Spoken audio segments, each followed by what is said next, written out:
Assembly budget సమావేశాలలో ఆశా వర్కర్లకు రాష్ట్ర ప్రభుత్వం 18,000 రూపాయల ఫిక్స్డ్ వేతనం నిర్ణయించాలని సిఐటియు జిల్లా అధ్యక్షుడు చినపాక లక్ష్మీనారాయణ డిమాండ్ చేశారు. అలాగే పీఎఫ్, ఈఎస్ఐ ఉద్యోగ భద్రత కల్పించాలని, లేదంటే ఆశాలు సమరశీల ఉద్యమాలకు సిద్ధమవుతారని ప్రభుత్వాన్ని హెచ్చరించారు.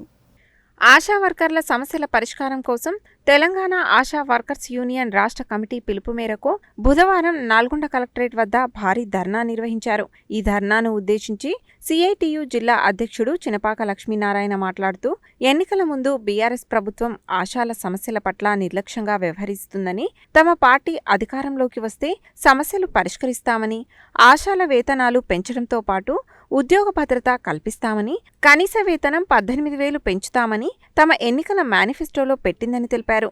కానీ అధికారంలోకి వచ్చి 15 నెలలు గడుస్తున్నా ఆశాల సమస్యలు పరిష్కరించడంలో నిర్లక్ష్యంగా వ్యవహరిస్తుందని విమర్శించారు. ఎన్హెచ్ఎం స్కీమ్లో భాగంగా గత 19 సంవత్సరాల నుండి రాష్ట్రంలో ఆశా వర్కర్లు పనిచేస్తున్నారన్నారు. వీరంతా బడుగు బలహీన వర్గాలకు చెందిన మహిళలని రాత్రనక పగలనక ప్రజలకు ఆరోగ్య సేవలు అందిస్తున్నారని తెలిపారు. 45వ ఇండియన్ లేబర్ కాన్ఫరెన్స్ సిఫారసుల ప్రకారం 26,000 కనీస వేతనం అమలు చేయాలని డిమాండ్ చేశారు. సిఐటియు జిల్లా ఉపాధ్యక్షులు ఎండి సలీం మాట్లాడుతూ, కరోనా కాలంలో ఆశాల శ్రమను గుర్తించిన వరల్డ్ హెల్త్ ఆర్గనైజేషన్ ఆశా వర్కర్లు గ్లోబల్ లీడర్స్ అని ఆశాలకు అవార్డును ప్రకటించిందని, కానీ కేంద్ర ప్రభుత్వం నేటికి ఆశాల శ్రమను గుర్తించడానికి సిద్ధపడడం లేదన్నారు. పైగా ఎన్హెచ్ఎం స్కీమ్కు బడ్జెట్ను తగ్గిస్తుంది అన్నారు. కేంద్ర ప్రభుత్వం 29 కార్మిక చట్టాలను రద్దు చేసి 4 లేబర్ కోడ్లను తెచ్చి సంఘం పెట్టుకునే హక్కు, సమ్మె చేసే హక్కు లేకుండా చేసి కార్మిక హక్కులను కాలరాస్తుందని ఆందోళన వ్యక్తం చేశారు. కేంద్ర రాష్ట్ర ప్రభుత్వ విధానాలను నిరసిస్తూ ఆశా సమస్యల పరిష్కారం కోసం ఈ నెల 21న పిహెచ్సిల ముందు ధర్నాలు, 24న నిర్వహించే చలో హైదరాబాద్ కార్యక్రమాలు నిర్వహించబడునని, ఈ కార్యక్రమాలకు ఆశాలు పెద్ద ఎత్తున తరలి రావాలని పిలుపునిచ్చారు. ఈ కార్యక్రమంలో ఆశా యూనియన్ జిల్లా అధ్యక్ష కార్యదర్శులు D Maheshwari, T Venkatamma, CITU జిల్లా నాయకులు పెంజర్ల సైదులు, పోలె సత్యనారాయణ, బైరం దయానంద్, ఔట రవీందర్, ఆశా యూనియన్ నాయకులు రమావత్ కవిత, కె శైలు, విమల, పుష్పలత, జయమ్మ, స్వర్ణ, పార్వతమ్మ, ప్రేమలత, బి అనుష, ధనలక్ష్మి, సునీత, వీరభద్రమ్మ, మంగతాయి తదితరులు పాల్గొన్నారు. తెలంగాణ రాష్ట్రంలో ఆశా వర్కర్ల సమస్యలు పరిష్కరించాలని రాష్ట్ర కమిటీ పిలుపు మేరకు ఇవాళ నల్గొండ కలెక్టరేట్ ముందు పెద్ద ఎత్తున ధర్నా నిర్వహిస్తూ ఉన్నాం. ముఖ్యంగా తెలంగాణ రాష్ట్రంలో ఆశా వర్కర్లు వైద్య ఆరోగ్య శాఖలో కింది స్థాయి ఉద్యోగులుగా ప్రజలకు, ప్రభుత్వానికి అనేక రకాల సేవలు అందిస్తున్నటువంటి పరిస్థితి ఉంది. కానీ వీళ్లకు కనీస వేతనాలు అమలు చేస్తా అన్న గత ప్రభుత్వం చేయకుండా మోసం చేసి వెళ్ళిపోయింది.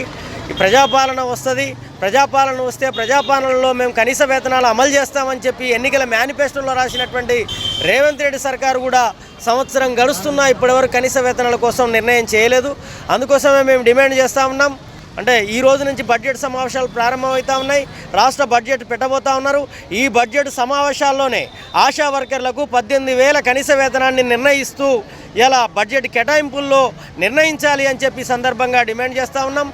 ఈ రాష్ట్రంలో ఆశా వర్కర్లు ఈరోజు లెప్రసీ సర్వే పేరుతోటి, లేదా పోలియో సర్వే పేరుతోటి, లేదా ఇతర ప్రభుత్వ సర్వేల పేరుతోటి వాడుకుంటా ఉన్నారు. డబ్బులు ఇవ్వడం లేదు.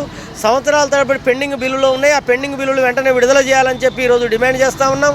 అదేవిధంగా ఈరోజు ఆశా వర్కర్ల ఎలాంటి ప్రమాద బీమా లేదు. పిల్లి చేస్తే గోడ తలేసిన సందంగా ఆశా వర్కర్ల పరిస్థితి ఉంది. అందుకోసమే 5 లక్షల రూపాయల ప్రమాద బీమా ఈరోజు కల్పించాలని చెప్పి సందర్భంగా ప్రభుత్వాన్ని డిమాండ్ చేస్తూ ఉన్నాం. దీంతోపాటు నెల నెల ఫిక్స్డ్ పారితోషికాలు ఇవ్వడంలో కానీ, ఇతర సమస్యలు పరిష్కారం చేయడంలో ఈరోజు ప్రభుత్వం నిర్లక్ష్యంగా వ్యవహరిస్తుంది. ఈ సమస్యలు పరిష్కారం చేయకపోతే ఈరోజు కలెక్టరేట్ ధర్నే కాదు, రాబోయే కాలంలో అవసరమైతే రాష్ట్రంలో నిరవధిక సమ్మెకు కూడా సిద్ధమవుతామని చెప్పి ఈ ప్రభుత్వాన్ని హెచ్చరిస్తూ ఉన్నాం. 2 సంవత్సరాల నుంచి లెప్రసీ సర్వే అమౌంట్ రాలేదు. కానీ మేము సర్వే చేయమని చెప్పేసి, ఖచ్చితంగా ఉంటే ఇప్పటికి 4 సార్లు సర్వే చేస్తారా లేదా అనేది ఒత్తిడి తీసుకొస్తున్నారు. అదేవిధంగా సర్వే చేయని వాళ్ళని తీసేస్తామని చెప్పేసి బెదిరిస్తూ ఉన్నారు. ఇంత బెదిరించే బదులు ఆ అమౌంట్ వచ్చేలాగా వచ్చిన బడ్జెట్ను కూడా మాకు ఇవ్వకుండా మరి దేనికి ఉపయోగించుకున్నారో మాకైతే తెలియదు. కానీ ఎన్నిసార్లు మేము ప్రభుత్వానికి మొరబెట్టుకున్నా కూడా మా జీతాల పరిస్థితి అయితే ఇంతే ఉంది. మాకు ఫిక్స్డ్ వేతనం కావాలని ఈసారి మాత్రం మేము ఖచ్చితంగా పట్టుబట్టినాం. దీనికి కూడా చెల్లించకపోతే మాత్రం సమ్మె చేయాలని అయితే అనుకుంటున్నాం. మేము వాళ్ళందరూ మన సిఐటి ఆధ్వర్యంలో రాష్ట్ర కమిటీ పిలుపు మేరకు భారీ ఎత్తున నల్గొండ కలెక్టర్ ఆఫీస్ కాడ ధర్నా చేయడం జరిగింది. మేము గత 20 సంవత్సరాల నుంచి పనిచేస్తున్నాం. ఇవాళ కాదు అవాళ కాదు 20 సంవత్సరాలు పనిచేసినాం. మా గోడు ప్రభుత్వానికి వినడం లేదు. మేము ఎన్నో బాధలు కష్టాలు అనుభవిస్తున్నాం. అందరికి బీపీలు వచ్చినాయి, షుగర్లు వచ్చినాయి, మోకాళ్ళ నొప్పులు వచ్చినాయి, ఎన్నో ఇబ్బందులు పడుతున్నా కూడా చేస్తున్నాం. ఇప్పుడైనా బడ్జెట్ ప్రవేశపెట్టారు. ఈ బడ్జెట్ ప్రవేశాలన్నా మాకు ఫిక్స్డ్ వేతనం చేయాలని మేము కోరుకుంటున్నాం. చేయని ఏడల రేపు 24 తారీఖు నాడు చలో హైదరాబాదు కమిషనరేట్ ముట్టడిస్తాం. మొత్తం మాకు ఇంకా చేయకుండా ఏది అనుకుంటే మేము సమ్మెకైనా సిద్ధంగా ఉన్నాం. పనిచేసేటప్పుడేమో ఆశాలు పిల్లర్లు బేస్మెంట్ అని పెద్ద గొప్పలు చెప్తారు ఆఫీసర్లు అందరూ. ఆ పిల్లర్లు బేస్మెంట్ ఉంటేనేగా బిల్డింగ్లు 10 అంతస్తుల బిల్డింగ్ అయినా నిలబడేది. అట్లాంటిది మాకు ఇవ్వకుంటే మరి మేము ఎట్లా చేయాలి? ఈసారి మీ సమ్మెకు సిద్ధంగా కూర్చుంటే పిల్లర్ అది బిల్డింగ్ ఎట్లా ఉంటుందో ఎలాగ ఉంటుందో మేము కూడా చూస్తాం. ఈసారి తాడో పేడో తెలుసుకుందామనే సిద్ధంగా ఉన్నాం.